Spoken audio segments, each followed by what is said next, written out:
dünden beri yağan kar bayağı yaşamı olumsuz bir şekilde etkiledi. Dün akşam yağan kardan dolayı ağaçların üzerinde oluşan kar tanelerinden dolayı şu anda dondu.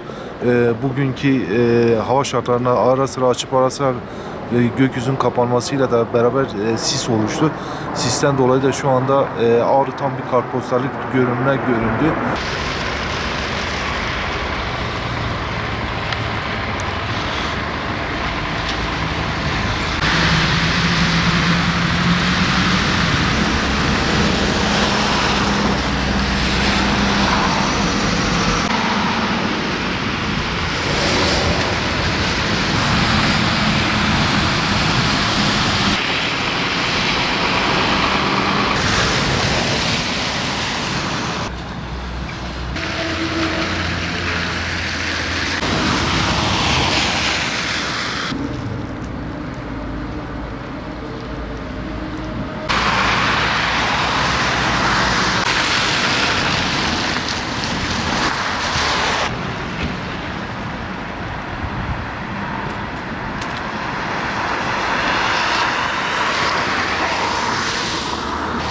Dün kar yağdı. Bugün ulaşımda biraz zorluk çektik. Hava sisli.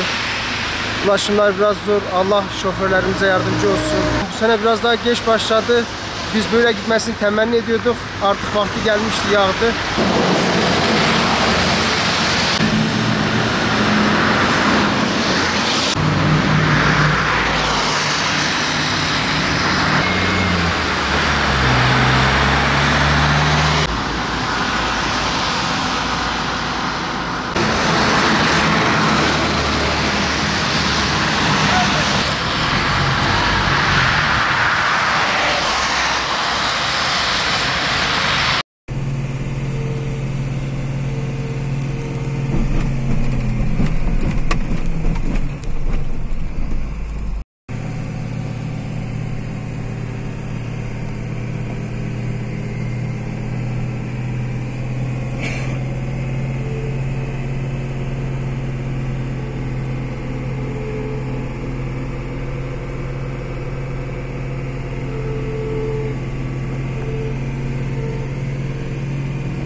Çık bir daha git.